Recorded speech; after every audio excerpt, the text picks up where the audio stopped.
Well, hey y'all, it's CherokeeStarfish, and we are back with episode 10 of Betrayal in Antara, which is great, as we also likewise start chapter 2. And a lot has happened since the last episode. For example, you may have come in just now on me fighting a band of bandits that we already fought once before, just outside of Medova, and that is because I did have to load it and go back in order to accomplish some things, specifically in order to finish that side quest with Farmer Brunia. So, there wasn't really any way that I could make that a live part of the stream, but I will tack it onto the end of the YouTube VOD, so if you're not already following me over there on YouTube, please do. And you can catch it on the end of the video there when I upload this stream afterwards. So, Good day. It's all right. Not a very... I'm Kate. Unfortunately, I wish that I hadn't had to, but I did have to wind up looking up exactly what was going on, because it turns out that there is rather a nasty glitch in Betrayal in Antara, which things like, GOG have not been able to, actually been able to fix. Very unfortunate. So, yeah, the temple that was supposed to be there south of Lugano, it actually is there. It's in the game files and so forth. It just wasn't there for us. And there's not a fix for it in this version of the game. Rather, there's like a workaround, I guess. You have to actually go in and manually rename some files in order to make it appear. And then once you've done that, the temple is there, you go in, you do your thing, and then you rename the files again back to what they were afterwards. And that's just not something that I could really do like while the game was up and running.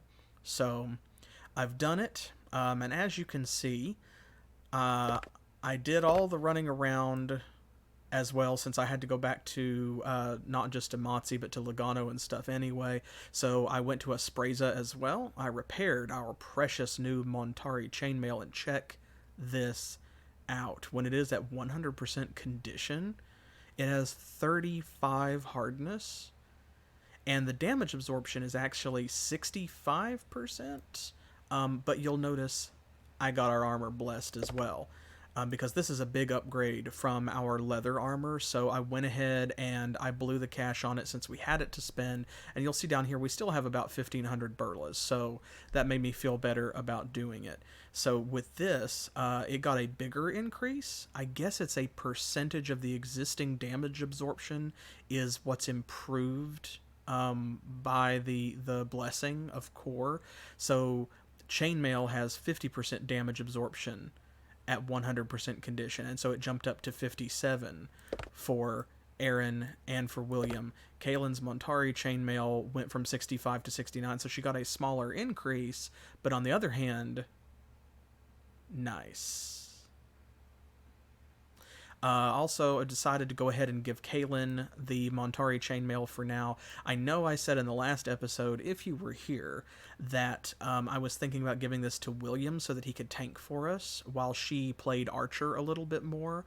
However, we still have not found any place that sells arrows. So these 14 arrows are all the arrows we have, which means that for right now, with few exceptions, Kaylin is going to continue to be a melee DPS. So since she gets more turns than William, and therefore often gets surrounded by more enemies or gets hit first as she is moving into groups and stuff versus William, then I think that it's more valuable for her to wear it. You'll also notice that I felt confident enough in the way things are going, and this may prove later to be a mistake, and if it is, you are more than welcome to make me eat my words. But I feel like things have been going well enough with the battle system and so forth that you'll see I ditched a lot of the extraneous potions we had picked up, like the Yellow Eye, the Tongue Coat, the Steadfast Tonic, and so forth, some of our Sen Water. We haven't really needed it. We haven't used any of it. So I got rid of all of that except for this Abritas Conduit, because we've only found 2 of that and haven't found any place to buy it. And it seems like it gives a bonus only to Aaron for his spellcasting, so that may be really useful and important later, and I didn't want to just throw that away. Likewise, we couldn't get rid of Wide Potion. Wide Potion is the best and most important party member, so Wide Potion had to stay with us. So, this, I'm not 100% sure. I actually, rather than sell it, because the potions didn't sell for an enormous amount anyway, I wanted to experiment with this. Hardening fluid, obviously it increases the hardness of your armor, I'm guessing, but I don't know by, like, how much. So see, like, for example, this has hardness 20, so the fluid vanished as quickly as it was applied. What an alarming noise. Already forming a protective coating which would guard the item against deterioration. Okay, so it improved this small shield. Its hardness increased by 10. Enhancements hardened. Okay, now we'll see whether or not that is temporary. The hardness of her Montari chainmail is already 35. And there we go. It's hardened as well. Ooh, jumped up to 50, and damage absorbed increased to 72. Whoa. Okay, so we need to keep an eye out for more hardening fluid then, because even if that is temporary, that's kind of a big deal. So we will watch these as the episode goes on and as we engage in combat, as time passes and she takes some hits, and we're going to see whether or not that is a temporary enhancement, because it is just a potion. And if I'm not mistaken, I think that we have found a couple different places where we could buy hardening fluid. So I'm guessing that this is a temporary buff. But that is really great to know, because you slap that on everybody before, like, a boss fight or something. That would be great. Oh, and one last thing before we go on to explore Medova and check out some of the new things that Chapter 2 has for us. You will notice a strange new item in Aaron's inventory. So, as I said, I couldn't do it as part of the live stream. It will be tacked on to the end of the VOD. So if you're not already following me, obviously follow and subscribe here on Twitch, please, of course, if you're not. That's always great. But also, be sure to check out my YouTube channel and follow me over there, because when I upload this stream, I will put my adventures or misadventures, or however you want to think of it, with the Temple of Henne over in Lugano on the end of that video, so that you can see a little bit more of what happened. And be sure to follow me on Twitter, vote in my polls and stuff like that too. Facebook, Pillowfort. I'm all over the place. The important part is that this is the Staff of Nightmares. This is the first magical weapon we've found, the blessings that we have put on our own swords notwithstanding. And it has some kind of fear effect with 5 charges. Now, I don't know how those charges are going to work. Like, I don't know if they recover over time, like wands in 5th edition Dungeons and Dragons, or if it's more like Pathfinder in 3rd edition, where you're going to spend them and they're going to have to be manually recharged, because it's just a stick if it doesn't have any charges. You can see here from its, like, thrust and swing and all this stuff. It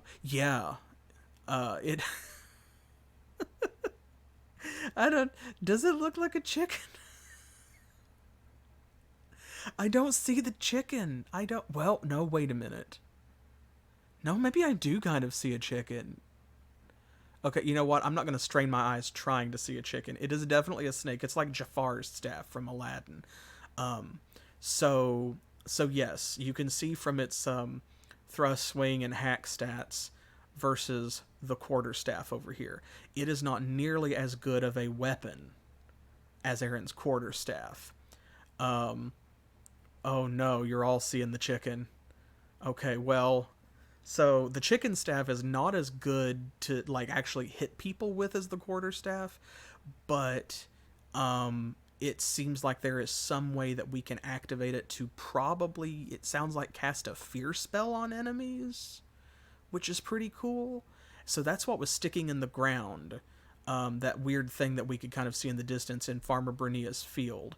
And once we got the blessing of Henne, who is like the child god of joy and celebration or something, then yes, we were able to get past that horrible feeling of anxiety and foreboding and pluck the nightmare chicken stick from the fields. And my goodness, I wish there was a temple of Henne nearby, because I would pay $125 to temporarily be free of my depression and anxiety in 2020. So yeah, this is our reward, y'all. Now, this is really cool. I like the way that it looks, especially since I can't see the chicken. I think that it's neat that we finally have a magic weapon, an honest-to-goodness magic weapon. But there's one problem. Now, it may not always be a problem. Oh, and you see here, too, it tells us what chapter we're in on our save file. We're now in chapter 2. Just a neat little thing I noticed. But anyway, we don't generally want our enemies to run away, right? Like, we want them to stay and fight so that we can get the loot. Barring that, if it's something like a field worm, we want them to hang around so that we can beat on them and that we can get like skill increases and things as well. Now, that may not always be the case, of course. There may certainly come times when we would rather that someone ran away and escaped from the battle than standing and fighting. But generally, that's not my preference, so I don't know how much use we're going to get from the Staff of Nightmares. We'll see. I'm looking forward to finding out. And speaking of skills, by the way, I should also tell you... Ooh, yeah, cool. His melee actually went up from that battle, and his spellcasting as well. His damage magic skill capped out at 40. So now these other three, fire, remove, and area, are going to be ranking up a lot quicker. We can look forward to that, and hopefully another new spell. And likewise, Kaylin's melee finally hit 40 as well, so she is also maxed out in that area for now.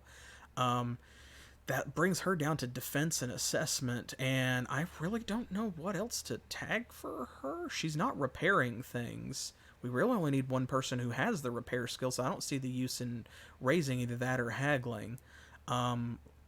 Foraging might be useful, and she is really close to it, but we've not been using that skill. Maybe we should try, but even if we do, Aaron's got 43, so we'll see what happens.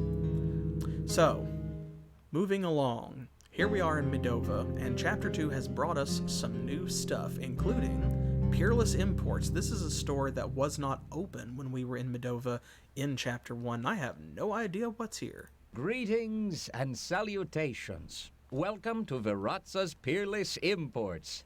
How may I help you? Oh, we're just browsing. May the offerings of my humble shop serve to delight your eyes and tickle your nostrils. Is that Antaran saffron? And these rugs, they are from Januli, are they not? You sell an impressive variety of goods. And you have a discerning eye, my lord. Allow me the pleasure of an introduction. I am Paolo Verazza, the owner, manager, and stock boy of this establishment. Oh, okay, well, he's a cheerful fellow. Huh. And we can talk to him about literally nothing. There are no conversation topics now that we've been introduced. Okay. Thank you very kindly. It's been a pleasure doing business with you, Paolo. Has it? Was it? Huh. Yeah, I kind of am in the same boat there. That's also the way he pronounced it, your nostrils. Like, I don't know, but yeah, if somebody threatens to tickle my nostrils, nobody's gonna have a good time. So, yeah, exotic spices from across Ramar. I'm guessing we're probably gonna have to come back here for something plot relevant at some point. I could not begin to guess when. Let's see if the marketplace has anything new. Last time we had to search this place fairly thoroughly. This weird-looking dog is still here, and he is still just as upsetting. Looks like... this is like a point-and-click adventure game, right? Like, you get into these screens, and I've taken to just kind of wiggling the mouse cursor around to see if it changes. Oh my gosh, it's like... so, if y'all don't watch the Monday and Thursday streams, please do, because, check out The Dame Was Loaded, and the last episode was an adventure. And there was a lot of cursor wiggling to see where things lit up and, like, panicking, and it's not great puzzle solving. There's not always great puzzles, but it is a fun game. Okay, I just sold that armor and stuff here. I don't think he's got anything new. And then, of course, the inn is where we met this fella here. So, what was his name? It's all right with me, so long as you... Oh. Well, Leon, take care of yourself. I'll try, miss. There we go. Leon. Okay. Well. So. Large chest. Now, Finch is supposed to be hanging out somewhere north of Medova, right? Now, that is Lord Nathan Escobar's court wizard. William's dad's co-workers, roommates, friend, something. Anyway, he's the mage that we're looking for. And we also need to go to Ticoro to advance the main plot, but we need to find Finch first. So he's in this area somewhere. Because they said north of Medova, I am guessing he is like on this road that goes up to Aliero. So... let's see here. I think we have to go a little bit to the east? I don't remember. But check this out. See, so I continue to be correct about this. I said this in the last episode.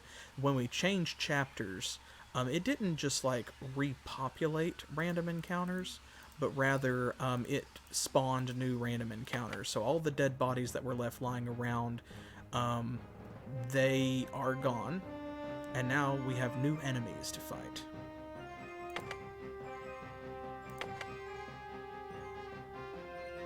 Oh, that guy is just leaving. Are they all just leaving? I mean, that's fine, I guess. I suppose. Gang up on him. There we go. Nope, okay, they're coming back.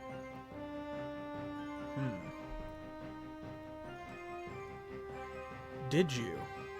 Well, if that's the case, we're gonna have to go and check. Good eye. Because you know we can't leave that. If that has repopulated, then we need to know about it. Because chests always have good treasure in them. Oof. Hey, but look how little damage they're taking. She took 8 damage from that hit. And we're dealing like 29 and 40 to them. There we go. Go down. It does seem like some of them maybe have acquired some additional hit points somewhere. When when the chapter went along, maybe everybody kind of leveled up. You know, we've been getting stronger, so maybe they're stronger too. That would be just fine. That's completely reasonable, and I mean, we have to expect that over time, of course. There we go. Good girl. Well done. Okay, cash. Oh, lucky us. An armorer's hammer.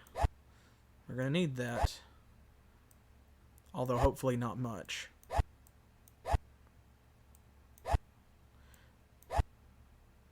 Okay, first things first. I am trying to get better about keeping their weapons maintained. There we go, not bad. Okay.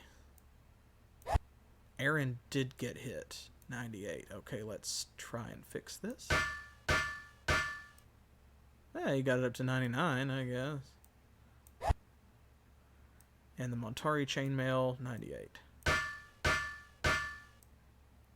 Okay, so... Oop, no. There we go.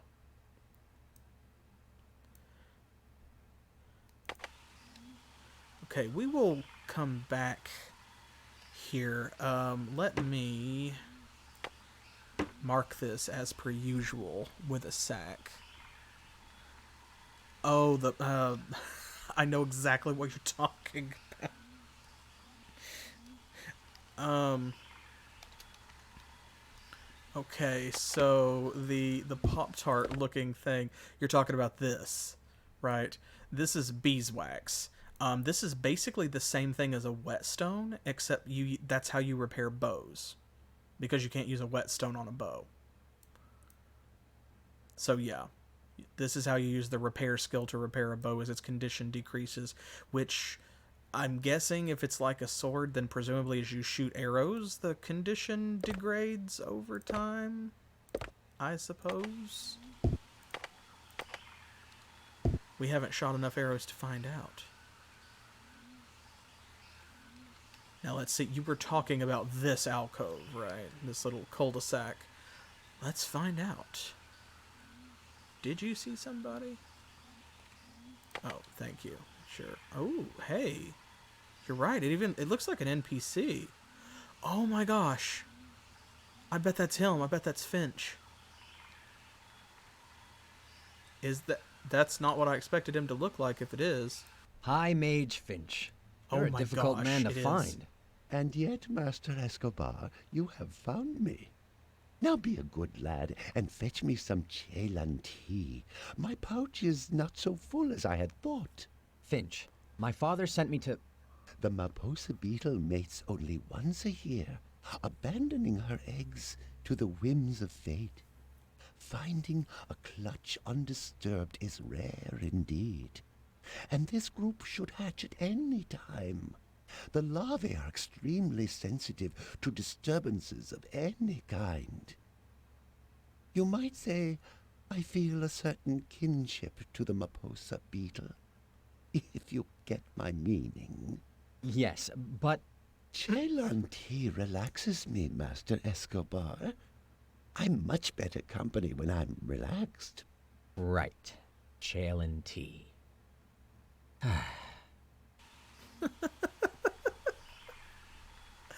Okay, but I have to say, I kind of adore the character writing in this game.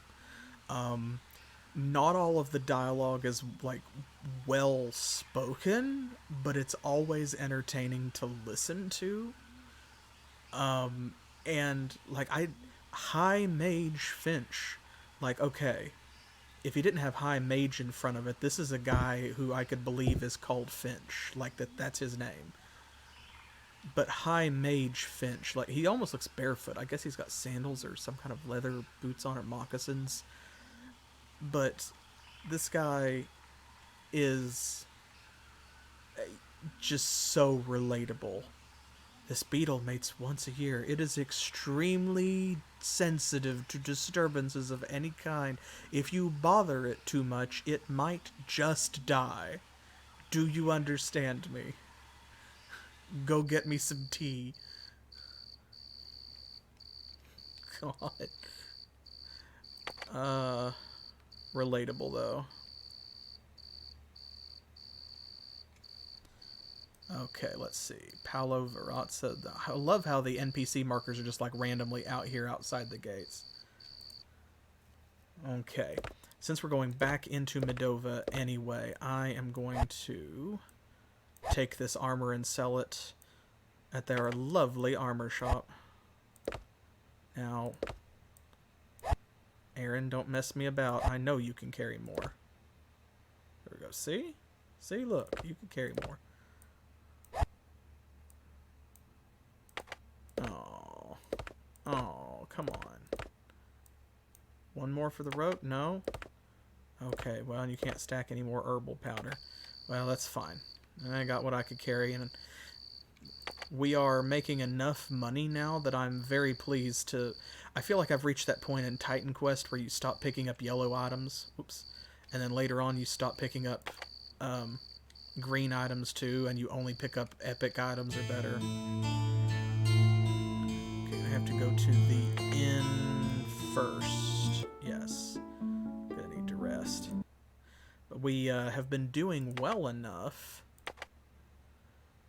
that I feel as though I don't have to pick up every little thing anymore. I can leave some treasure behind. So let's see, here we go. Because you guys have seen me make accommodations and go back in between episodes, you know, over and over to pick up every little thing. And, I mean, to be fair to myself, that is how we got the amount of money that we have.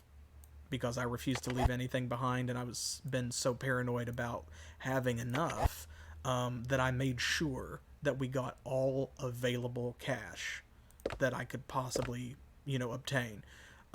But now we have a lot of money. We've got plenty of food in stock. Things are going well. I have a much better idea of how the game is laid out and things like the space in between towns and stuff. And I'm feeling a lot better about it, and I no longer feel as like compulsive about having to collect and hoard burlas. We're good. So some of this stuff I may just leave and not go back for. Okay, now I'm guessing since he wants Chalen T, and God, William's sigh at the end is also very relatable, as just in a different way than High Mage Finch. This guy's got the import store. I'm guessing that that's what he's for, and the reason he's open now is because he's gonna have the tea. Greetings and salutations. Oh, we're just browsing. May the... Is that an... And you have a... Right, okay, here we go. Yep, Chalen T. Now let's see what he wants for it, because you know it's not gonna be that easy, right? It can't be that easy. Perhaps you can help us with something. We're looking for Chalen Tea. Ah, yes, it is delightful. Though too dear to keep in stock on a regular basis, I can order it for you. It should be here in about a week. About a week. I am sorry, but I have not yet received the shipment. Your tea will be in at the week's end. Oh my god, are we actually gonna have to wait a real, like, in-game week? Thank you very kindly. Oh no. Oh no. Man, and boy, I am glad that you spotted him over here, because I did not see that, and I was going to go all the way to Aliero looking for him. Let's see what he has to say. Greetings, High Mage. And to you, Master Escobar. Do you have my tea? Well, not exactly, but... Then I'm sure you're doing your best to locate some. Be sure to let me know when you've been successful. Wow. Okay. Well. Alright, so... As stated, we need to go to Tikoro. in order to advance the plot. Now I'm going to focus on moving this way because we have been to all of these other towns. Since we are in Chapter 2, and just in Medova alone, we have already found no fewer than, like, 2 new things. Leon and Verazza's imports. That means that I want to check all of these other towns and see if they have anything new as well. I'm not going to do that right now. That is something that I may start to do in between episodes, and if I find something good, I'll stop and save it, rather than do it off camera and then put it just on the YouTube, like, exclusive end. But in terms of moving the plot forward by going to Tokoro, none of the characters said anything about, like, if we wait a week on his tea that we're going to miss the Imperial Consort coming through Tokoro or anything like that. It doesn't seem like a choice. So I think that what I am going to do is I am literally just going to wait a week. Let's see how it goes. There we go. I think that that's it. And actually, because his spellcasting keeps going up... Oh, his defense went up too. Nice. Her defense went up as well. Lovely. Well, since she's devoting 50% of her study time to it, it better go up. Look at that. Most of this is just from resting and walking around. Alright, let's see what he has to say. What happened here? Why would they do this? I paid back the money. Huh? Okay. Try to calm down and tell us about it. Maybe we can help. When I came to open the shop this morning, I found the door forced and this catastrophe. Do you know who did it? I can guess, but it doesn't make any sense. I borrowed some money to start my business. And the collectors decided to pay you a friendly little visit, eh? What's the matter? Broke? No.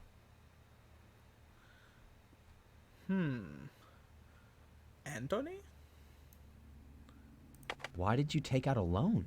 To explain that, I will first have to tax your patience with a brief background. Oh, please the do. Verazza family is quite prominent. My father is head of one of the wealthiest houses in Medova, if not in all of Pianda.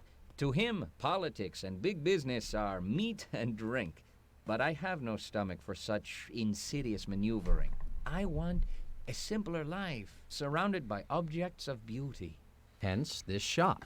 Yes, this shop. Of course, my father was furious when I told him. He cut me off completely. My mother came to me in secret and offered me the money, but I have my pride. That is why I took out a loan from Antoni. I know exactly what you mean. It sounds like we have much in common, Paolo. Or at least our fathers do. Aw. This is interesting, too, because I am starting to see sort of an Italian or Spanish kind of theme in a lot of the town names. Things like Sortiga kind of sounds Spanish, but then like Panizzo sounds Italian. And then Paolo Verazza. Verazza definitely sounds Italian. His accent sounds vaguely Italian or Spanish. And then Paolo is an Italian name, although I think there might be a Spanish version of it. And then likewise with William, his last name is Escobar. So even though his first name is William, Escobar is still like a Spanish name. Let's see, who's Antony? Antoni is a Berlin moneylender who lives here in Medova. Over 2 weeks ago, I sent a courier to Antoni bearing the balance of the loan. Oh, a courier. Was the courier's name Leon?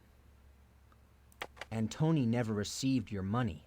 The courier you entrusted with it was ambushed and robbed. We found him at the Greener Pasture Inn, drowning his sorrows in ale.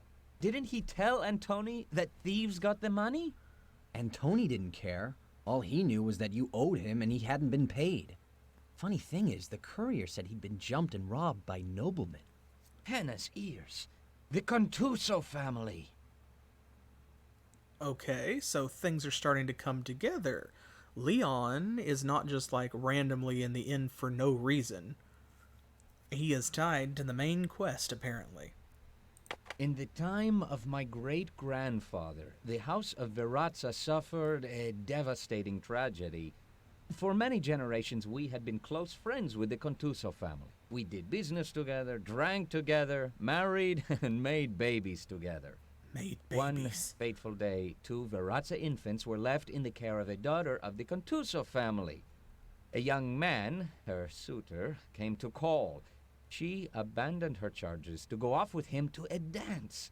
A candle fell over in some straw bedding, the house went up in an instant, and the babies were lost. The 2 families have been at each other's throats ever since. That's horrible. So you believe it was the Contuzos that robbed the courier? I am almost certain of it. The hatred runs so deep that neither side misses a chance to try to ruin the other. Oh boy. Okay, so we've got a good old-fashioned blood feud between these two powerful, noble families. Well, well, well. And that is a horrific story. That's awful. But who says that? Who says made babies? We made babies together. Okay, whatever. What happened to our tea? Do you at least have that? I hope this doesn't sound too selfish under the circumstances, but did the Chalin tea come in? Sadly, it did. The bastards ruined only what they did not confiscate. Much of my merchandise is gone, including, it grieves me to say, your tea. It seems to me that had Antoni the decency to come talk to you first, he could have made a much better return on his investment. Okay, well. Will you be all right if those collection goons return?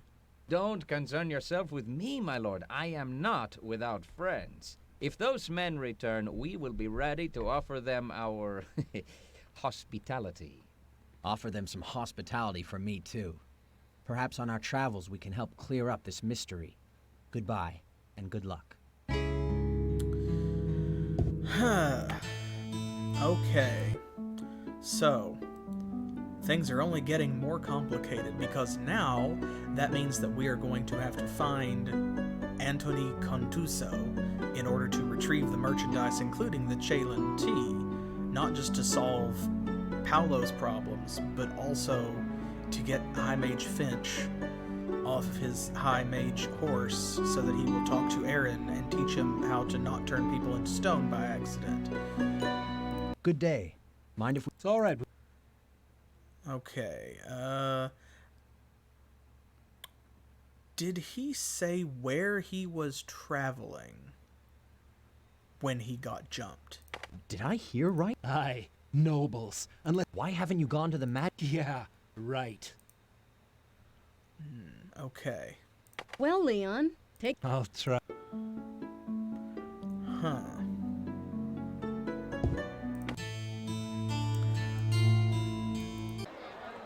And I don't see... Yeah, nothing new has popped up here. Oh, hey! And now this place is open as well. The City Financier. I don't suppose you have any free stuff lying around? No? Maybe some cash? Floor cash? No? Alright. Are you Antoni, the moneylender? Oh, well that was easy. I am Mr. Octomant, the financier. How may I help you, business-wise? Okay. Okay. So this shop was not open until we progressed that other quest, because it's part of it. Fine. Okay, so let's see. I'm interested in boosting my cash supply. Aren't we all? Perhaps I can provide some assistance, money-wise. I am prepared to offer you 500 burlas for a period of 60 days, after which I would appreciate prompt reimbursement with an additional 200 burlas to cover my overhead. 200 burlas? That seems a trifle excessive. I assure you, it is quite normal, interest-wise. However, no one holds a blade to your throat. That is, assuming your reimbursement is made promptly. Shall we do business? On second thought, I'm sure I can make do with what I have. As you choose. Okay, well, at least he's fairly upfront about what kind of shark he is, I guess. We've come to talk to you, Mr. Octomont, about a client of yours, Mr. Paolo Verazza. I do not make it a practice to discuss my clients with strangers. I am William Escobar, the governor's son. If you do not discuss this matter with me, perhaps you'd prefer to discuss your financial records with the tax officials. I do not respond well to threats, veiled or otherwise. However, since you may have some political influence when you get older, I will answer your questions. Why did you send men to wreck Paolo's shop when he paid off his debt? I did not receive the money. Therefore, the only fact of which I am sure is that he did not meet his contract. Payment-wise, situations such as this are bad for business. I am a businessman, therefore, situations such as this are bad for me. I sent my representatives to Mr. Verazza's place of business to remind him of his obligations. Okay, so I made a mistake. He is Antony Octomont. He is not part of the Contuso family. So the Contusos are just the ones who jumped Leon. And that's why Antony did not get his Paolo's payment. All right. So, and let's, like, on the one hand, so I really like and appreciate how William uses his clout as an aristocrat. Like, if you're going to be from a rich family of politicians, then you might as well use it for the good of other people, right? And yet he kind of does. He kind of does. What's that character's name? Yesnid, I think, is the name of that. It's Disney backwards. Somebody fact check me on that. But yeah, he looks like a young Yesnid. You are correct. He's just in red instead of blue. But yeah, and at least, you know, he seems a fairly canny guy, because it's like, when you get older, you might have some political influence, but at the same time, he gave ground too, didn't he? Okay, so the Chalen tea obviously is our main goal, but let's find out what we can do for Paolo first. So, yeah, thank you. Yeah, I said Yesnid. It's Yensid. There we go. I said Disney backwards and then still pronounced it wrong. But yeah, see, I was close. I knew what I meant, and you knew what I meant, and that's all that matters when it comes to the English language. We don't have that kind of money. Is there any other way we can cancel the debt? I may have something. I loaned money to a Ganesh mystic named Enkudi. Not a wise decision, profit-wise. Several of my agents have tried to collect, but none have been successful. 2 have failed to return. I have blacklisted the name of Enkudi so that he cannot take advantage of my colleagues as well. Pursuing this matter is no longer a viable option for my corporation. However, if you can collect Enkudi's debt, I will cancel that of Paolo Verazza. I think we'd like to make the attempt, collection-wise. Where is this mystic typically found? The most recent report put him somewhere near Montari territory. Okay. Yeah. Right, like a good point. Good point. I guess we'll find out, because we are going to have to track this guy down and meet him, I suppose. Now, I wonder how this is going to tie into the feud with the Contusos, because if they took Paolo's money from Leon, which is why Antony didn't get it, then presumably they still have it, I guess, but we don't necessarily know where the Contusos are yet, so I don't know if there are, like, multiple paths that this quest can take. I don't know if this game is that complex in its sort of if-then scenario programming. I don't know whether we could potentially track Ankudi down in Montari territory, or if we could find the Contusos and make them pay Paolo back. There could be two endings or two paths, but I don't know. Anyway, let's ask about our tea. I can't help but think that it would have been to your advantage to talk to the man before you wrecked his shop. But, of course, I'm not a businessman. What I do know is that along with everything else, you confiscated a special order of chale and tea. I will be more than happy to return the confiscated merchandise when the Verazza debt is rendered in full. I do not care who provides payment, but it must be paid in the near future. Otherwise, my associates will have to visit Mr. Verazza again, which might not be so beneficial to him. Health-wise. I like the speech quirk that they gave him, payment-wise, profit-wise, health-wise. And I like that William picked up on that too. Like, we'll make the attempt collection-wise. Also, William has really grown on me. Like, Aaron is kind of like cute and innocent, and like he's got a naive country boy quality to him. Kalen is brash and courageous and strong, you know, and's got a quick, nasty tongue. But William, he's got a good head on his shoulders, and I appreciate that he is willing to just like dress people down. He's got snark, and he uses it. Just like, you know, I would have talked to the guy first, but I'm not a businessman, so, like, what do I know? A real pleasure doing business, Mr. Octomont. We'll now be on our way. Leaving-wise. Okay. Alright, well. Let's save it. And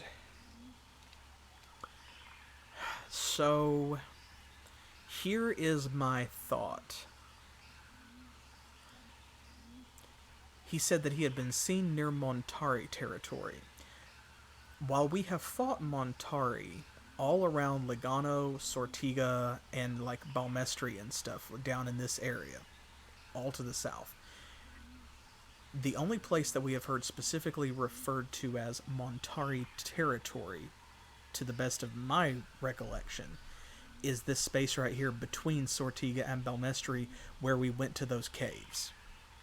So, that's where I think we should head. We need to go back towards Panizzo, and then head towards Balmestri by way of Sortiga, and stop by those caves.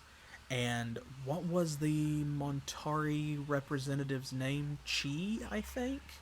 Maybe if we go back and talk to him, he might know something about Ankudi. So, alright, well, we know that our friend High Mage Finch over there isn't going to be of any use to us until we get him his tea. So, oh, okay, some of the party's food has gone bad. How much? All of the bread, literally all of the bread went bad at once. Okay, so we did stay for 7 days at the inn, and it didn't go bad, so I do not know whether that means that I was correct in my assumption, in my theory that spending nights at the inn, you know, like that time doesn't count towards food degrading, and then it just caught up with us, you know, because bread goes bad quickly, or if it did count, and actually bread goes bad much more slowly than things like meat. And so we spent a week in the inn, and then as soon as we stepped outside, you know, it just kind of caught up with us, because 8 days is how long it takes bread to spoil, I suppose. Is that the turnoff to the cave, perhaps? Yes. Yeah, that's it. Okay. Excellent. So, we need to start searching around here. Now, he might not be in the cave. I just think that's the best place to start. Wait here. I thought I saw something up ahead. Ooh. We could be walking right into an ambush. Well done, my lady. Okay, some more black Montari. Let's take them out. But yeah, since they specifically called out Montari territory, I feel like talking to Chi, if that was his name, or looking around in the caves is going to be the best place to start.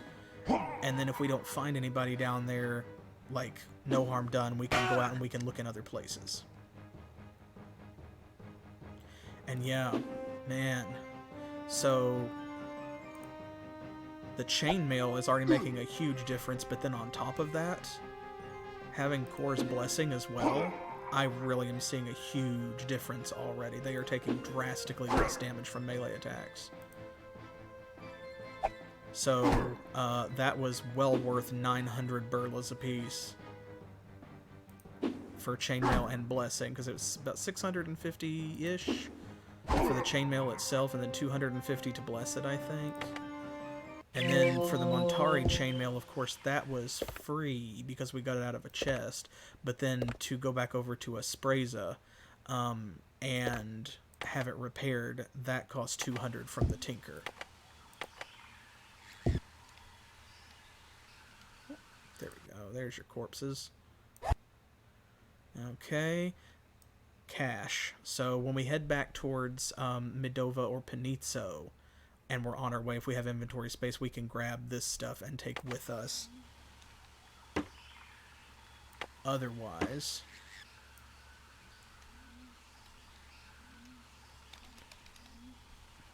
we can just leave it there. Okay. Now, he is already below maximum stamina, so I'm just going to have him use Moonglow rather than burning torches in here. Now, we need... Yes, Chi. Okay, I did remember. We need to watch out for... what are they called? Maseliths? Masiliths? The green poisonous lizards. Oh, yes, yes, yes. Thank you. Thank you. See, I had already forgotten. Haha. Much better. And he did get hit in that one, so there we go. I think, was he the only one that really got hit? 99. 99. Yeah, okay. Thank you. See? I would lose my head without y'all's help. Stop doing that, Starfish. I keep pounding that M button to try and turn the map on and off. I got Titan Quest fingers. That's what, like, 27 episodes will do to you. I need to go back this way. What I was about to say is, like, those lizards and stuff may be anywhere, so I have to be careful and not navigate by the auto map. Okay, I guess we will rest. Oof. Alright, fine. Put the spell back on. And I'm just going to cast it at max. It lasts for 12 hours that way. And he can't be at maximum stamina right now anyway because we can't rest at an inn. Oh, Lord. Okay, maybe I do need to navigate by the auto map because I apparently can't navigate any other way. Damn my eyes. But it looks like these encounters have not regenerated anyway. So I am seeing, like, yes, there are encounters, but it doesn't seem like there are as many as there were in Chapter 1. Maybe some of those would have carried over if we had not completed them, but because we cleared basically the entire map out that we had access to, now Chapter 2's encounters that it added are the only ones we have to deal with, and they seem a little bit fewer and further between. They're there, but they're, like, it's not omnipresent, whereas in Chapter 1 I feel like every 15 feet there was a battle. Good day, Montari. Do you mind if we ask you a couple of questions? I don't talk to humans of inferior station. Please forgive my... Right, right. We went through this. Okay. Lord Garson, why is that white? Do you know who Lord Garson is? I know he's the sun lover who stole our water. Formal Montari complaints to your human councils have been ignored. I suggested we dig a channel and take our river back from the one who stole it. That plan was buried by those who believe the wetlander will live up to his promise to locate a new source of water for us. Ooh. Okay, now. So, something I don't think I mentioned back at the beginning of the stream is when I went up to Amatsi with Henne's blessing to pull the Staff of Nightmares out of Farmer Brunia's field. Gosh, what a series of events. I also found a cave behind his fields that seemed fairly extensive, so I did not want to explore them off camera. I wanted to take you guys through them because I have no idea what's going to be in there. So it is now chapter 2. I did not explore them in chapter 1, but I stuck my head in there just far enough to see that maybe these are connected, because it looked like I could see where someone had broken through a wall in those caves. Maybe it was the Montari trying to steal water. But he said the wetlander trying to find them a new source of water. Maybe that's our Gonish mystic. I don't know much about Chael or Gon. So is Gon like a swampy area or like a rainforest or something? It was good to talk with such a... Okay, I don't see anyone. I guess he's not in the caves.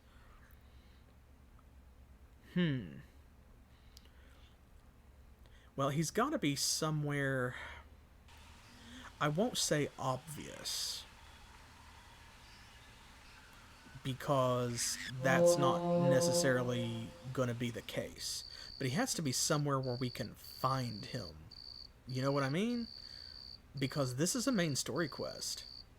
They're sending us all over hell and high water like it's a Legend of Zelda style fetch quest or item exchange chain of events. But this is... I don't even know where I'm going. I was heading back to Sortiga. I'm gonna go back up here towards Logano is what I'm gonna do. Because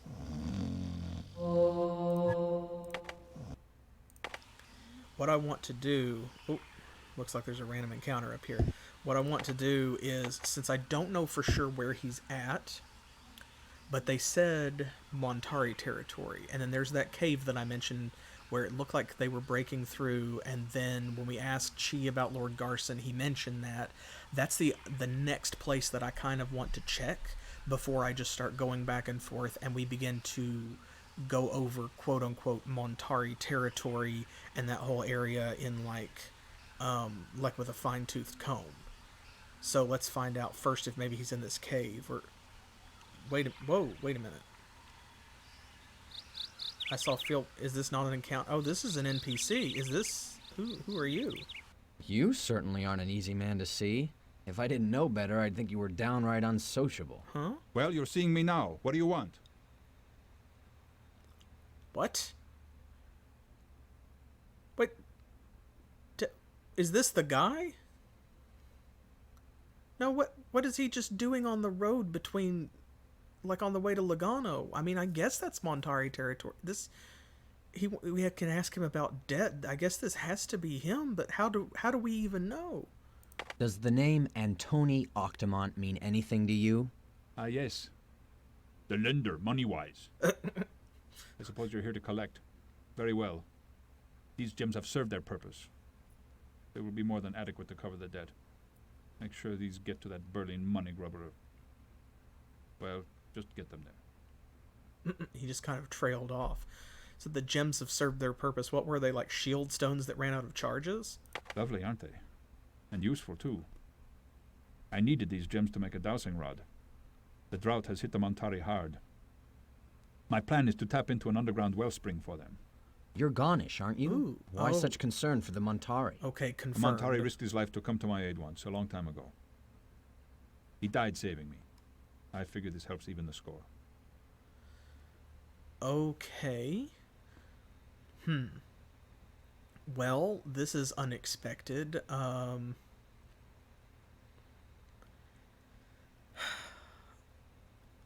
the other hand, well, you know what? No, maybe this is the way that things are supposed to happen, because I kind of followed that line of logic. Like, they said Montari territory is where he would be, so I went back to the caves and talked to Chi.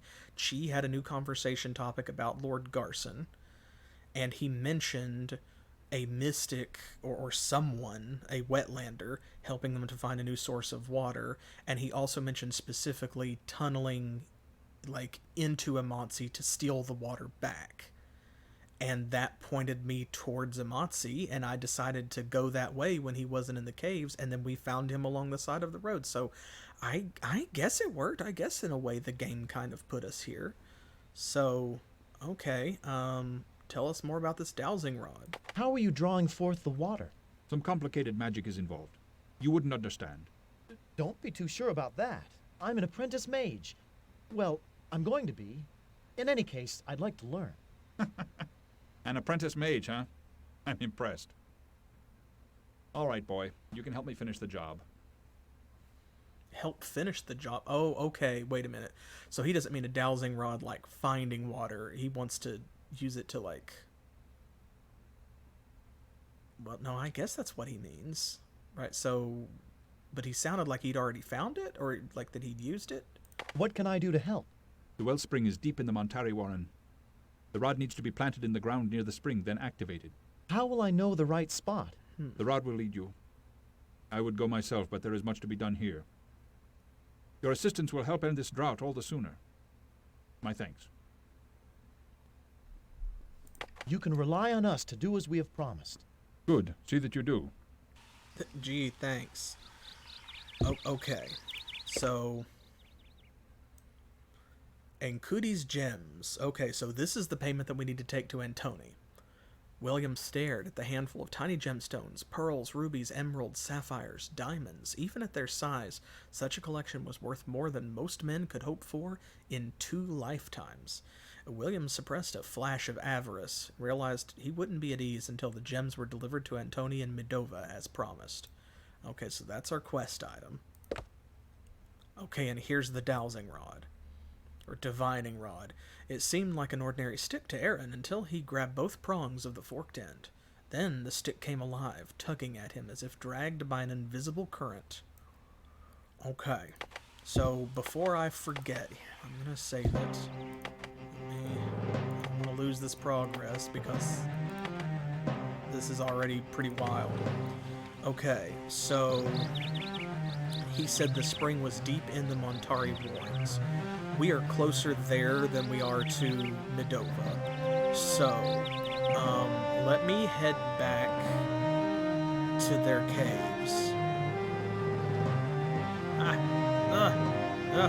Geometry. And I hate that music bug where it just plays endlessly after you, like, go back into the menu or whatever. That is not a great bug. Okay, so we know that this is where their water used to be. And he said the spring was deep in the Montari Warrens.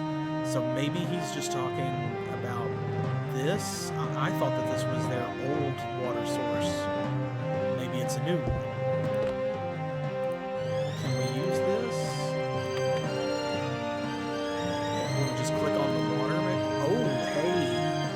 Okay, got it in one. Good. Okay, so at least this made sense. The rod lurched under Aaron's hands. Shut up, music. I don't know how loud that is for you. I have almost muted it because it still seems like pretty high in volume to me. The sound options in this game are honestly the worst part of it, like the music, but... So, okay. Just tell me if I need to adjust it or change anything. The rod lurched under Aaron's hands, pulling him along with it. Suddenly, its tip dipped to the ground and penetrated the rock like a diver into the sea. As they watched, the rod disappeared completely beneath the earth. Within moments, a trickle of water began seeping up from that spot. Wow, that's a heck of a dowsing rod. That's not usually what they do. should get out of here, Aaron Stanford. It may not be much yet, but I'll bet this is just the beginning. I don't think we should be here when the dam breaks. Okay, well, that's our cue to leave, I guess. Perfect timing.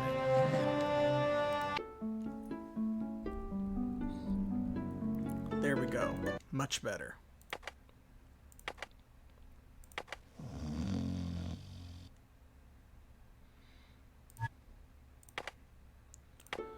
Okay, and I'm gonna buy some food as well because we've used quite a bit. Right? Oh my goodness gracious. I wish there was a better way to filter that out, but there's not a button or anything that just stops the music. Phew, that's a relief though. On the one hand, I kind of, like, I miss not having some sort of overworld soundtrack the way that you do in similar games like Might and Magic 6 or 7 or whatever. There should be music out here. But on the other hand, when that music gets stuck in loop and it just plays for eternity, then, like you said, the silence is blessed. Alright, let's tell Endiku here what we did and see what he says about it. You certainly aren't an Well, you're seeing How are you drawing? some. Okay. What can I do? Well, How will I know? the rod will lead you. You can rely on us. Good. See, Okay, so he's still here. And Cootie. I've called him everything in the world. I think that it is deliberately supposed to be an anagram of Enkidu because they just switched the vowels. That's Gilgamesh's traveling partner / green chicken, for those of you who don't recognize the name. Okay, let's treat ourselves. Let's beat up some fieldworms. Yeah, Aaron's not stealthy, we know.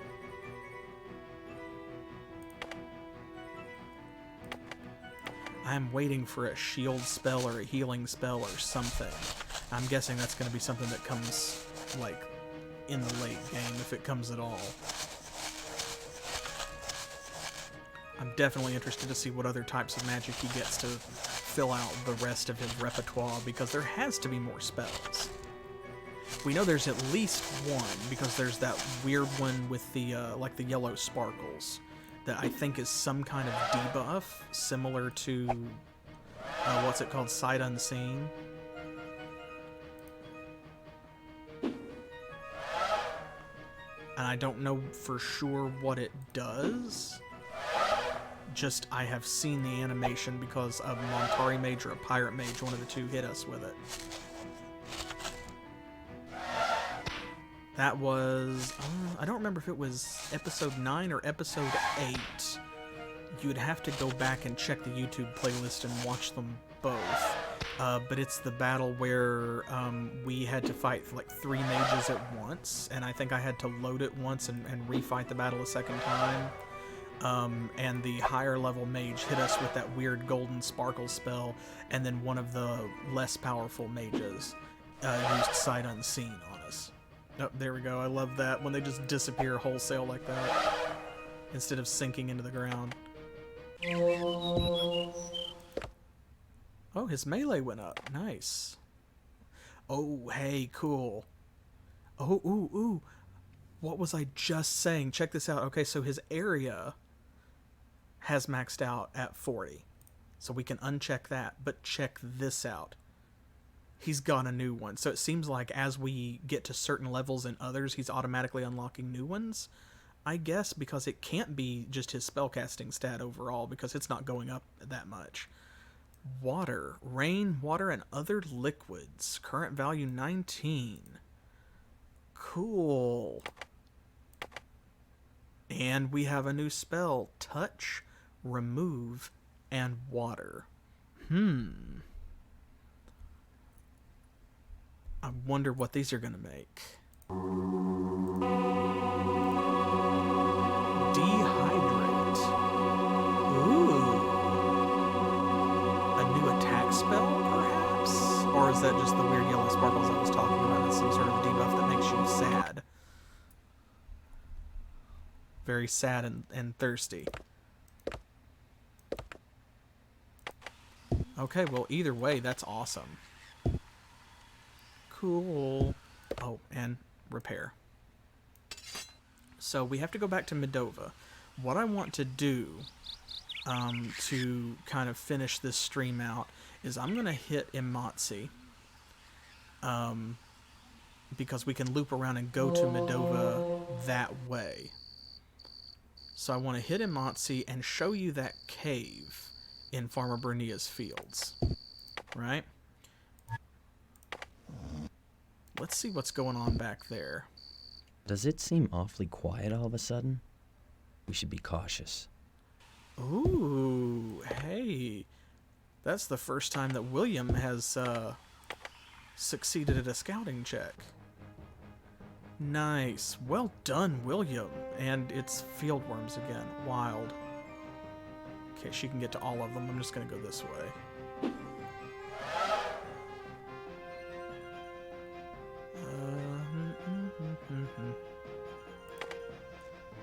You know what?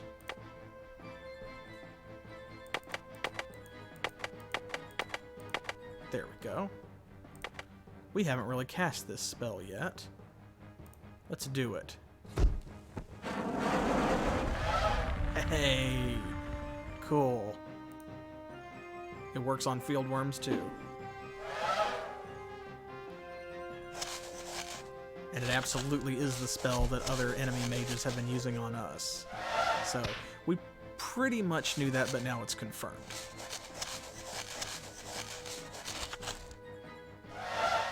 That's a very specific spell. You throw a fireball at someone, like a small fireball, and it just drops to their feet and causes them to kind of like, you know, like, ah, and jump to the side. That's just a very specific experience, I feel. Alright, Kaylin, you've got to finish yours off because, there we go. Man, she just sorted it completely out of existence. Same for Aaron. He didn't even defeat that worm, he just deleted it.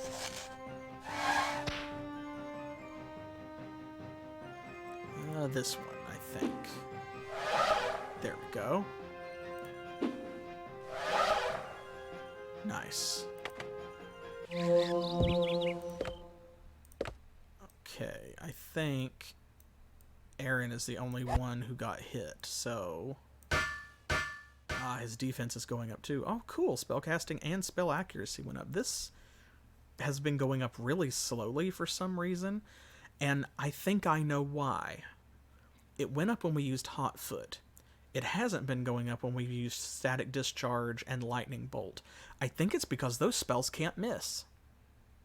I don't think they have a miss chance. We've seen Hot Foot miss. Now, not very often, but we have seen it miss. And he just hit with it, and his spell accuracy went up 3 points. I think that's what it is that, like, Static Discharge and Lightning Bolt, neither of them have ever missed.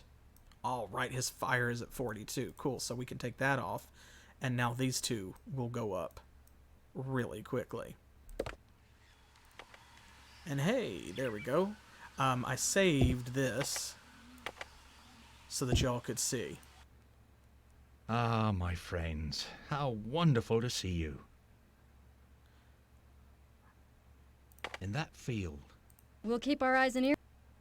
Okay, so he's not saying anything. Good luck to you, farmer. After I pulled the staff up, he was nowhere to be found for a little while, and I wasn't sure if that had, like, despawned him, or if it was a time thing where maybe he had just gone to his house or something like that. But then when I knocked the door, it said, oh, he's not home, he's probably out in the fields. And he wasn't. So I'm glad that we could talk to him this time, because I was hoping he would have something to say about the Staff of Nightmares and us pulling it up. Unfortunately, he doesn't. No big deal. Okay, but, see, check this out. Now this time, I am going to use a torch. Now you can see, I've already been in here just a little bit. Like I said before, I stuck my head in. I did not find any encounters. There were no monsters in here. Not yet. Not as far in as I went. But you never know. Oh, see? Literally, look. Oh my gosh. There we go. Okay, good. That was the best place she could have gone. I kind of want to raise his spell accuracy. I feel like using Hotfoot, but I'm not going to use it against serious threats like these bandits and stuff. Instead, I'm going to rely on things like Lightning Bolt because it just does a flat 40 damage and always hits. I'm going to save Hotfoot for battles where the outcome is less worrisome, like when we're fighting fieldworms or Carliths.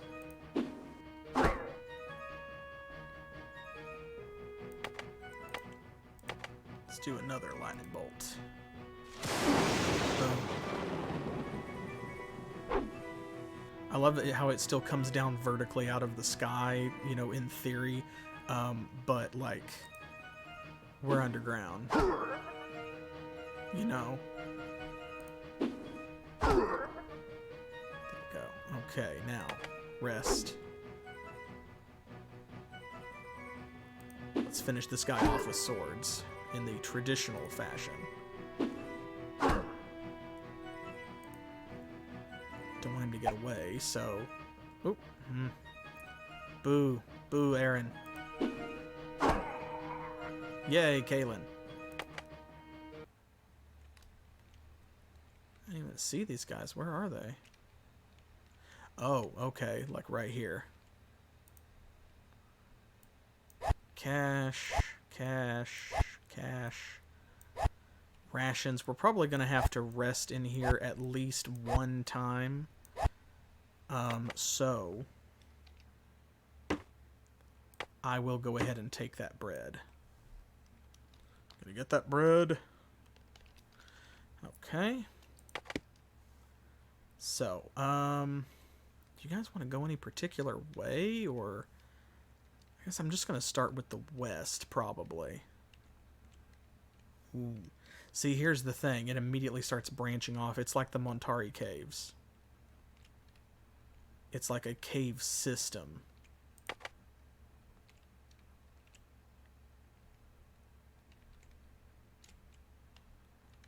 Okay, another intersection. I'm gonna stay hugging the right-hand wall. Party is fatigued and needs to rest. I'm sure that they do. Same. Big same. Okay, so we're going to have to revisit that. This, I'm guessing, is going to loop back around and hopefully come out right there. We will find out after these messages. Okay.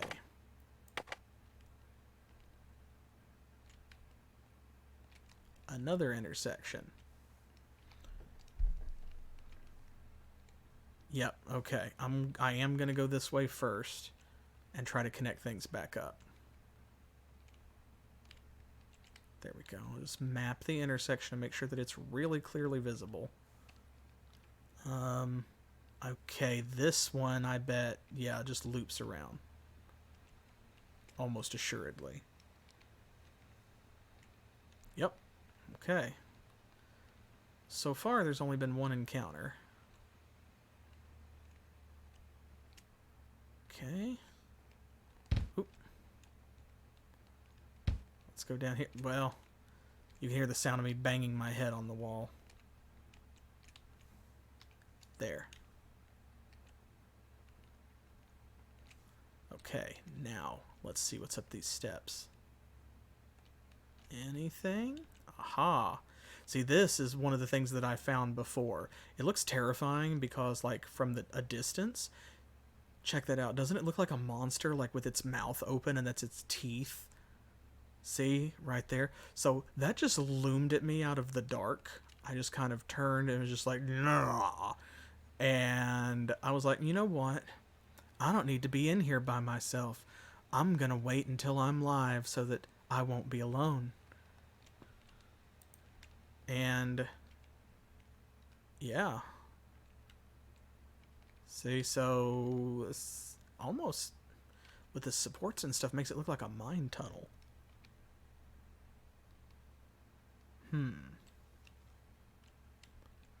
So does this... Oh. Oh, that goes to a big old central room full of bandits.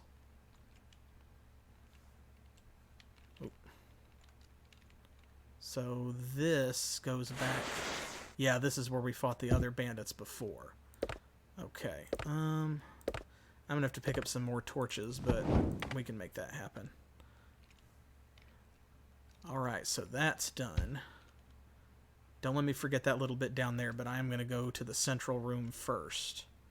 Okay, back upstairs. Elevation is honestly my biggest friend here. Because while the whole thing is up and down, at least I can remember which one of those I picked last. Yes, surprise them. Aaron, baby. Why are you like this? I'm going to have to tag his stealth skill. Okay, there's 5 of them. I am gonna lightning bolt and not. Okay, there we go. Now there's 4 of them. I already like that better. I'm always confident that we're gonna win, you know, against bandits at least, especially when they're only doing 9 damage. But I don't want to be confident. I want to be certain. Okay. Finish that guy. All right, Aaron, get him. There we go. Okay, 3v3. 3v3 me, bro. Oof. See? The tide can turn in an instant, even though they're not dealing a lot of damage. Oh, that guy booked it. That's fine. Run, you coward.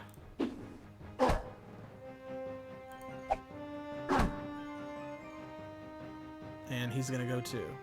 They're all gonna go. Well, that went from tense to disappointing really quickly. It's a cave. Where do they have to go? Like, where are they running to? Alright, I'm gonna take this bread as well. I'm going to leave a map marker. I'm past the point of like typing in exactly what's in every sack, so like I don't know why I'm not just leaving it as sack, why I feel compelled to change it to loot or something, because if I'm already like not changing it, then what's the difference? Okay. This is a group of 4 mages. I don't like that one bit. Oh my god. Okay. Why did you not go that way? Okay, well, we tied up 3 of them anyway.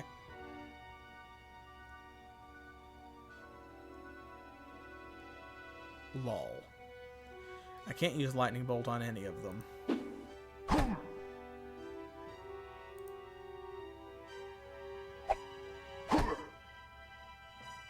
Okay, this is another one of those where, like, one of the mages seems to have a lot more hit points or something, so he's the guy that we need to keep tied up. He's gonna cast... Ooh, static discharge. Oh, man.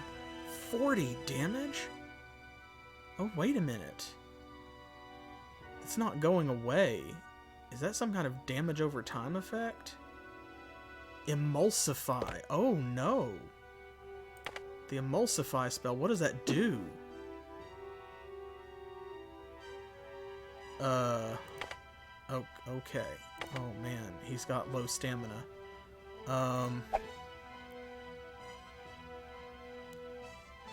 Guys, this is not great. And Hotfoot too. Oh boy, okay, there it goes.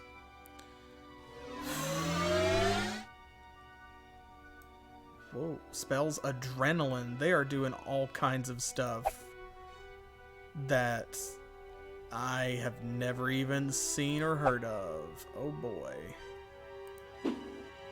This went south very quickly because, of course, things like armor just don't matter. So these blessed swords and armor that we've got. Oof. So to emulsify something means to like make it soft or melt it, sort of. So I'm guessing that's a damage over time spell, like it does big damage up front and then maybe drains your stamina or something. The Quicksilver spell, that's got to be a haste. Oof.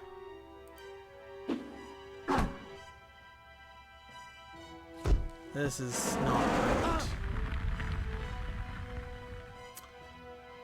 great. They seem to have an awful lot of stamina for the amount of damage and stuff that they're doing. This is partially my own fault because I think that I made an oopsie.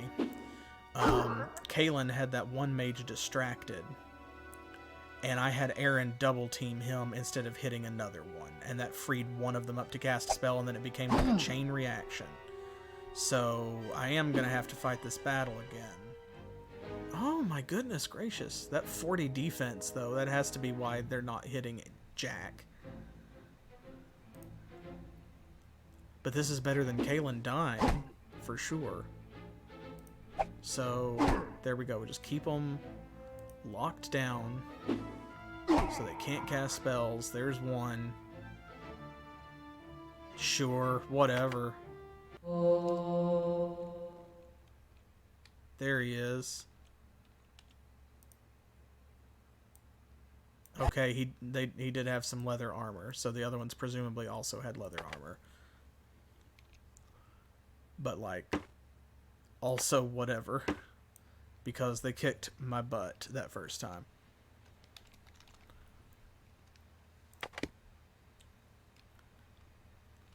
Okay, so this is the tunnel that I found the first time.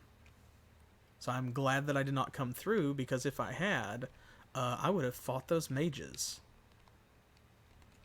Alright, this treasure chest. Let's see what it has to say. There are no obvious traps. I'm going to take a chance because he's really low on stamina anyway. So he's at the point where, yeah, he's into health. So if I cast the Find Trap spell, then... Oh, thank goodness. Okay. Cool, and it's just a bunch of money. Well, that recoups, like, most of what we spent to get here, like resting and stuff. Okay. Alright. Party is getting tired and should rest soon. Yeah, I don't doubt it. Okay, this is back to that main sort of central room. This is going to go further on into the complex. And then we've got this down here, which I don't know exactly where that goes. Let's rest. We'll just spend 2 whole days in this cave. Sure. I'm going to go with a torch to save his stamina because we may need it.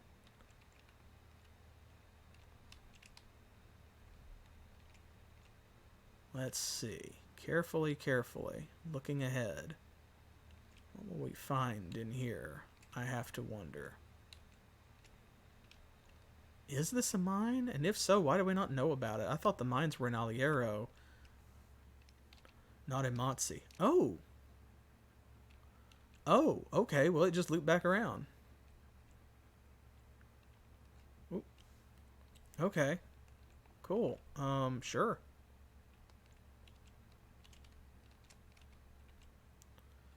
Well then. I guess that's that. Well, if that's all that there is to it, well, that was cool. That was a fun little diversion. I feel some of the tension is lost by the fact that, like, it turned out there really wasn't much in there.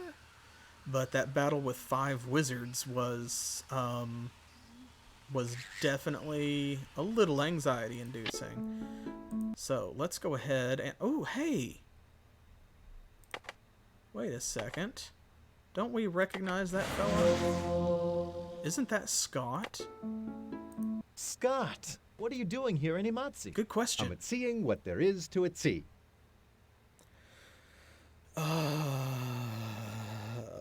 am not seeing what there is to a see. Okay. I can't say anything. Y'all have read my stream and video names, so... Oh, he wants to talk to us about locks, though. We've been seeing these old locks lately. Said the man to the seller of last week's fish. Yeah, whatever. These locks have levers and letters on them. God. Do you know anything about them? Why, yes. Yes, I do. Aaron, those locks were made by the Lockcrafters Guild. Quite popular a few years ago before the feeblepox epidemic. They're now considered tout passé by those in the know.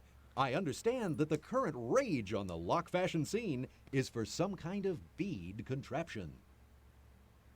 Why did you say it like that? Like a TV salesman. He's gonna try to sell me a ShamWow next. Why did the old lock style go out of fashion when the feeblepox hit? Many people fled from the cities and towns to get away from the pox. Sadly enough, most died before they could get to their destinations.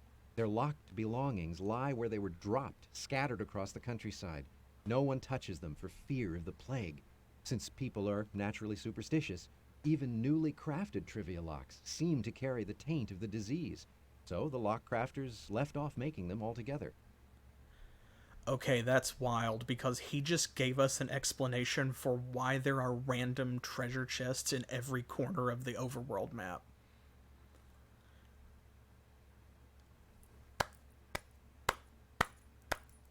You know what? I'm going to applaud that, because that is something that most games don't even bother to do. It's just like, you need to suspend your disbelief and accept that feral treasure chests roam the wilds. So he actually gave not only a fairly creative explanation that builds on the lore of the game, but also a believable one. This idea that people fleeing the pox took their stuff with them, they had it locked up, they died, and people wouldn't touch the boxes. And it actually does make sense, because that happens in real life, that like when a bad thing happens, the bad thing will become associated with a brand or an object or a visible symbol. So they stopped making those kinds of locks because it reminded people of the plague. Okay, cool. We haven't seen any of those bead locks you mentioned. What are they like? They're intricate and colorful, appealing to the affluent clientele that the lock crafters are after. A beadlock has an exchange mechanism that lets you make a series of trades until you hit upon the right combination of beads to open the lock. Beadlocks are more of a novelty item than a security device. Among the ladies of the imperial court, chastity belt beadlocks are more of a fashion accessory than guardians of virtue. Once you've got the knack, it doesn't take more than a few minutes to pick one. Not that I would know from personal experience, of course. No, of course not.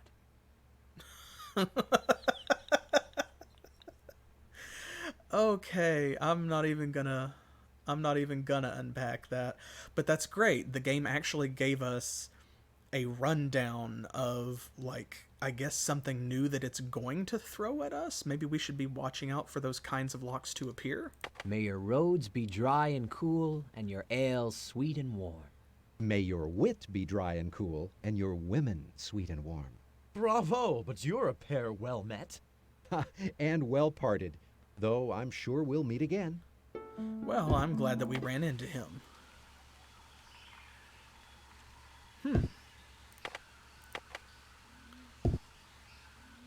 Yeah, okay, I feel like we picked up some useful information. I'm tickled that that the game actually went out of its way to tell us why we should accept these random treasure chests. That's pretty cool. Like I said, most games don't do that.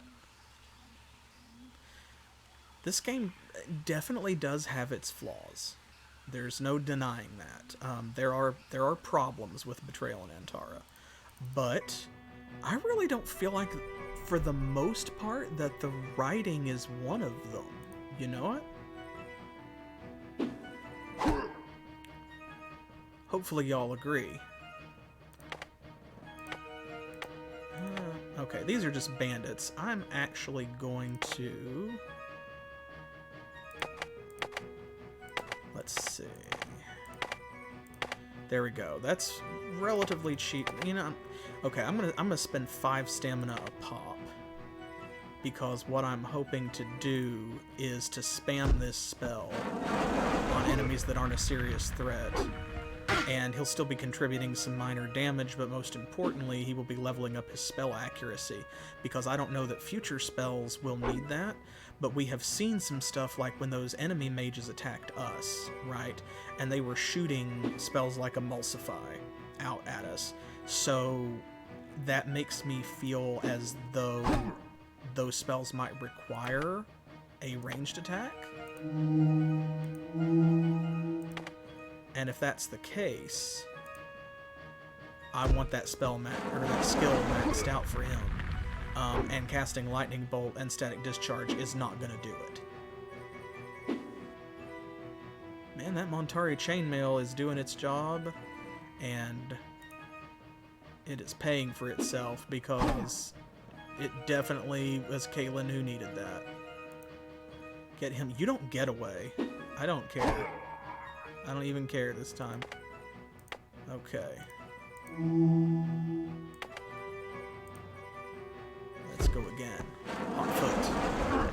Good, he's hitting every time.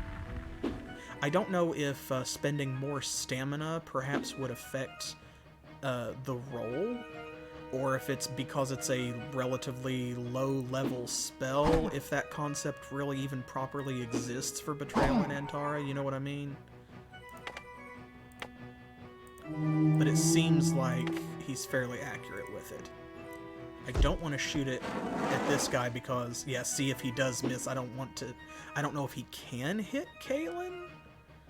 I think, and I'm not 100% certain, but I think that in the past, people who have shot spells at us, like Hotfoot, when they have missed, they have been able to hit secondary targets. Like they would shoot at Aaron and miss him and hit William behind him. I'm pretty sure that happened. So I don't want to set Caitlin up to be a target for Aaron. I say as I immediately take aim at the guy standing in front of William. But we've only missed 1 out of, what is that, 6 shots? 5 shots? So those are good odds. I'll take those odds, and I think William will too. He'll have to. He doesn't have any say. There we go. Nice. So the damage output on Hotfoot, of course, as you've seen, is obviously just nowhere near what it is on something like Lightning Bolt. Oh, I've been forgetting to repair. I need to do that. But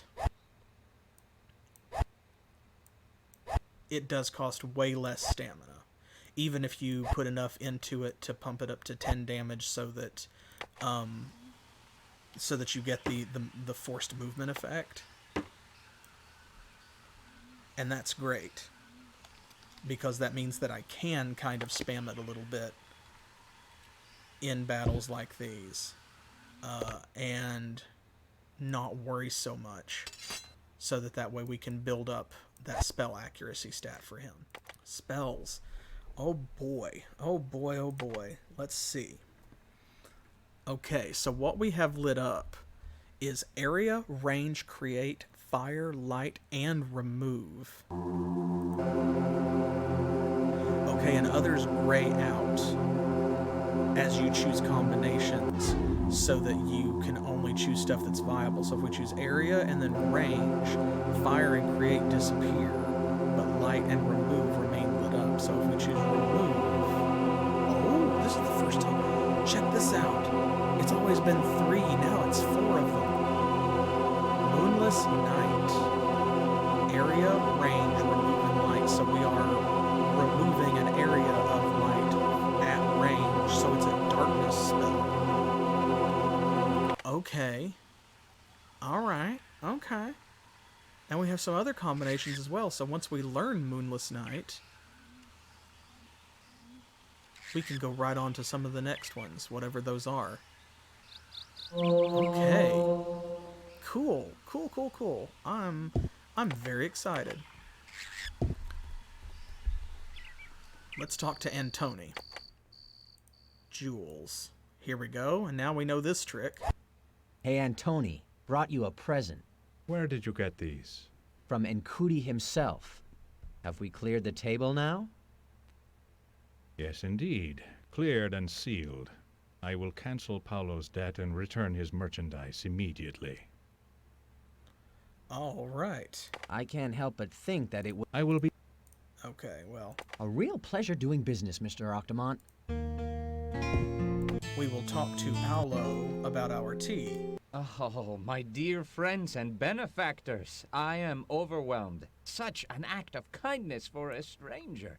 Whatever can I do to repay you? Well, there was the matter of some Chalon tea. It has arrived, and naturally, I will give you a full refund. Let me see what else I can give you. Here is a curiosity, a powder of reputed magic powers. I know nothing of its nature or origins, just that the woman who gave it to me said I would know when to pass it along. I think that of all the objects in my shop, this is the one that will serve you best. Anonymous prophecy dust? Sure. Thank you very kindly.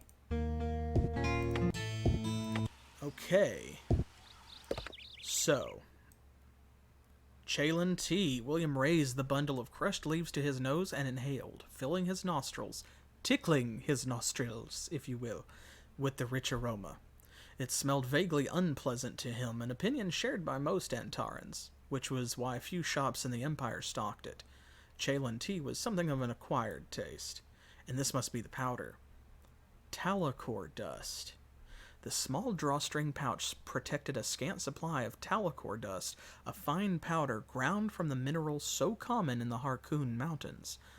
Homes throughout Tikor, where fire posed a serious threat, kept a supply of the dust on hand for emergencies. Soldiers found that when sprinkled on armor, it would counteract the effect of a flaming blade. Okay, so this is the opposite of armor. It gives you fire resistance. Oh, speaking of which, this is what I wanted to check. Remember back at the beginning of the stream, we used the hardening fluid on her armor and shield? Notice that the enhancements are gone. So I didn't pay attention to when they disappeared, so I don't know if it's time-based or if it's like after so many hits. But I don't think she blocked a lot with her shield, so I'm guessing that it wears off after a certain amount of time. That's also good to know. We made a lot of progress. This has been a very good stream. I want to thank you all for coming along. Greetings, High Mage. I've brought your Chalon tea. Seems perfectly acceptable. Thank you. Now let me just put it away in my robe and... Well, what do you know about that? Here's another full pouch of tea I didn't realize I had. Die in a fire. Oh, well, one can't have too much Chalon tea on hand. Step on a Lego. Trip on a sharp stick. Of course they had to rub it in our faces that all of that running around was for absolutely nothing. That's okay. It's fine. We accomplished what we set out to accomplish, and that's a victory. I'm just going to take the W. Finch, this is Aaron. My father says he is to be your new apprentice. Oh, you think you have magical abilities? Yes, sir. That is, William seems to think so. Well, if William says so, then it must be so. However, I am much too preoccupied at this time to take on a novice apprentice. These Maposa larvae, I'm sure you understand, come back, sometime later on. I don't know when, and then we'll see. I kind of hate this man. Also, it's ridiculous. It's like, oh, you think you have magical abilities? Aaron's like, maybe? Like, William says that I do. That's what he thinks. Like, my guy, you're like a level 40 wizard at this point because of all my level grinding. Why do you need to give the Beatles your full attention? properly harvested and processed, Maposa beetle larvae are a key ingredient in several potent elixirs. I'm sorry I asked. Ew. Of course. And yeah, that's the feeling that I'm getting. I don't know when. When you're level 40 in all 72 schools of magic, then you'll get a pop-up. Don't worry about it. I know you're very busy, High Mage Finch, but I was wondering, hoping that you could give me a few moments of your time. You see, I'm new at all this, and I really need to learn at least enough to control my powers, such as they are. I'm afraid I might accidentally hurt someone. I'm glad to see you realize the importance of control. Magic is a gift not to be taken lightly. Yes, I can spare a few hours to teach you some rudimentary knowledge. If William will agree to watch the beetle eggs and give a whisper at the first sign of movement. Will you promise me that, Master Escobar? Well, this is weird. We have a choice. This is the first time this has happened. I mean, I don't know what to say other than yes. This is what we came here for. We have to agree. I want to click no so bad. I want to just give him the finger, but I'm not going to. Unless you all disagree. Like, if you really want me to click no, I will. Because I did save it before this conversation, so we can see what happens, but, like, this is why we're here. So, I'm just gonna go ahead, unless you speak up, and I'm gonna click yes. Even though I feel like we shouldn't have to, this should not be our responsibility. But whatever, I guess, right? Finch takes Aaron aside, well away from the beetle eggs and out of earshot. William and Kaylin sit quietly, staring at the eggs and feeling more than a little silly. The two mages return several hours later, Aaron's mind racing with new knowledge. William and Kaylin happily relinquish their duty to Finch, who resumes his vigil over the eggs. Okay. I need to get back to my work now. But you're welcome to visit any time, as long as you bring some Chalen tea with you. I look forward to the time when you're not so busy, High Mage Finch. It would be a great honor to serve as your apprentice. He seems like the kind of person who would say yes. Yes, it would be. Let's see what we got out of that. +2 spellcasting. Oh no, okay. Oh, this was worth it. Check it out. Okay, he gave us 5 points in touch, which brought us over our maximum to 45. 5 points in area. 5 points in remove. 1 point in water. Well, okay, that one may have been there from when last time I clicked in and didn't, like, actually click on it. Self or ally we have unlocked to start with 5. Affect one self or ally. Okay, so this is going to be for buffs. This is going to be for buffs. And look, now there's an arrow. Resist. Oppose or inhibit a substance, effect, or condition. Okay, folks, that's what I was talking about. That's what I was talking about. Okay, so this unlocked the types of magic that we're going to need in order to learn buffing spells, shielding spells, maybe even healing spells if we're lucky. This is exactly what I was hoping for. So you know what? Thanks, High Mage Finch. This is almost an even trade. And with that, I'm going to go ahead and say goodbye for now. Thank you for being with me on these wild adventures. I feel like we really got a lot done. This has been a great stream, and I hope to see you next Saturday for another episode of Betrayal in Antara, which I hope will be just as good. And in the meantime, be sure to catch the Monday and Thursday streams as well. Don't forget to follow me here on Twitch. Subscribe, even, now that y'all have leveled our channel up to affiliate. Thank you very much again for that. And also, check out my YouTube, my Twitter for sure, Facebook, Pillow Fort, and I will see you 7 p.m. Eastern Standard Time, that's New York, and Miami time, here in the U.S., next Saturday for more Betrayal in Antara. Until then, as always, thanks for playing.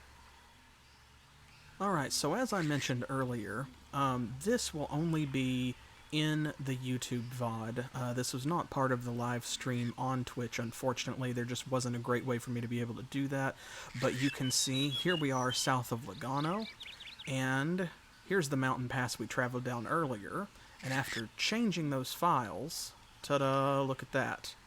There is the temple that is supposed to be on the map. Now, you'll remember we came down through here before, and it just took us off into the mountains somewhere, like we just glitched off into the landscape and wound up like over here in an empty circle. And I was thinking, well, maybe that's something that will activate later. Maybe there's a spell or, that has to be broken, or some other kind of story barrier that's going to force us to return here at a later date. Nope, the game was just glitched. So unfortunately, as I said, I did have to look that up. I didn't want to, but here it is, and so it's here for you, exclusive on YouTube. This is the Temple of Henne, which is a goddess that we have heard of before, and they are going to help us finish Farmer Bernia's quest. The priest welcomed them. "Greetings, my children. You are not from this town. Are you on a journey of the body or of the soul?" Aaron replied respectfully. "Of the body, I guess. We're adventuring." "Adventurers of the spirit can be every bit as exciting and twice as rewarding. But there is time in a man's life for both. I myself am supposed to be on an adventure of sorts, but one I dare not risk." "Why is that, brother? We know the roads. Perhaps we can be of service." "I promised to officiate at a wedding in Sortiga. However, the Montari bands make the journey far too dangerous for one such as I." So remember this. Remember they were talking about someone coming from the Temple of Henne to do that. And I thought that quest was done, but this is the temple where that guy's supposed to be coming from, so now we get to tell him that the road is clear. Aaron proudly addressed the priest. "Brother, my companions and I have cleared the road between Lugano and Sortiga. No Montari will dare bother you after the lesson we taught them." The priest gathered his robes. "Then I must hurry. The merchant is eager to have his daughter wed. My delayed arrival has made him most impatient. However, because of your brave deed, I will soon be able to perform my God's-given duty, uniting two loving hearts together in a life of joy." Oh, cool. So, that's excellent. Maybe that means that step is, or that quest is now another step complete, or is truly complete, if it wasn't before. So here is what we really came for. The child of Henne practically danced toward them, the enthusiasm and good cheer so common among the children streaming from every pore. "Henne's smile upon you, my friends. You've arrived just in time. We're just preparing for the daily choral. There's always room for a few more voices." Yes, let's get that blessing. "I'm afraid we have to return to the road and can't stay. In fact, our traveling is why we came. We hoped you could confer a blessing to ease our journey." The priest's face glowed with new enthusiasm. "You're travelers. How exciting. I'd love to hear of your adventures, but I can see you're in a hurry, so perhaps some other time." "Yes. Henne's eye can make your journey safer and less tiring, letting you enjoy the countryside and all of the Triune's creations." The priest shuffled his feet as if embarrassed. "Of course, there is a small matter of fee. We never seem to have enough hymnals, you know. If you can part with 125 burlas, Henne will smile upon you in gratitude." We can absolutely part with that. That's pocket change to us now, thankfully. The priest's smile widened, though that hardly seemed possible. Spreading his arms to encompass the party, he tilted his head back and sang of Henne's glory. He walked before each of the companions, and as they bowed their heads, touched his finger to their temples. A golden nimbus surrounded the group, fading as the last notes of the child's song echoed in the chamber. "You have Henne's blessing, but the child's attention is fleeting, my friends, and within a few days his gaze will have moved on. Bask in it while it lasts." Oh Okay, so that tells me that we need to get going. Thankfully, we're just going to Amatsi, which is basically right around the corner. So even if it technically takes us overnight in game terms, we should be good to get there before Henne's blessing runs out. Let's hope. Alright, Farmer Brunia, are you ready to be rid of the curse on your fields? Because I am. Goodness gracious. Because, of course, y'all are watching this at the end of the video, but I actually have to do this before I can progress to Chapter 2 in order to make sure that this side quest gets done, which means then running all the way back to Panizzo and redoing everything that we did at the end of Episode 9. So I'm going to rush through this. Hey. Oh, cool. Aaron yanked the staff out of the ground. The party relaxed immediately as their subconscious anxiety dissipated. Oh, right, because this is where, like, they felt a sense of foreboding and couldn't go any further. This must be why people wouldn't come near this area, Aaron suggested. If we hadn't been protected by Henne's blessing, I doubt we'd have made it this far. What is it, though? What did we get? Oh, that looks really cool. What is it? Something with 5 charges. Is it a wand? Staff of Nightmares. Ooh. Check it out. The ruby eyes in the cobra's head capping the onyx staff were the key to its power. An enemy peering into those eyes saw his worst nightmares made flesh, sending him fleeing from the horrors of his own mind. And let's see. 10, 15, 15, 15, 10, 15. Charges 5. Okay, so it's not nearly as good of a weapon in terms of combat capability as the quarterstaff is, but it's magic. Ooh, I can't wait to see what kinds of powers it has, and I hope that y'all will join me. Ooh. Oh my, wait a minute, what's this? Hey now.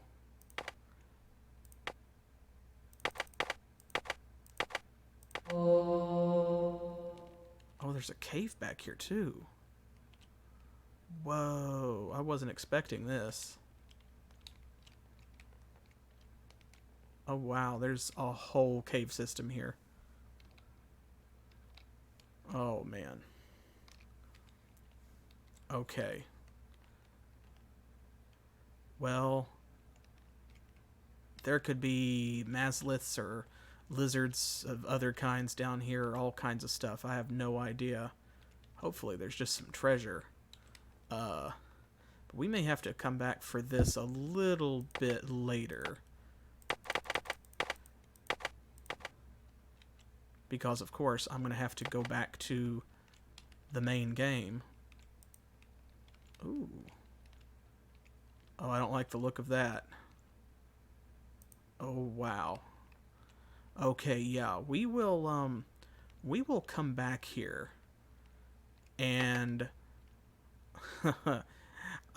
maybe I'll do this part live on the stream for y'all. Yeah. Okay, well, I guess I've already seen you there, but since I'm gonna put this at the end of the video, I hope that y'all will come back for the next installment of Betrayal in Antara. So I'll thank you again for being here, and I'll see you next time. As always, thanks for playing.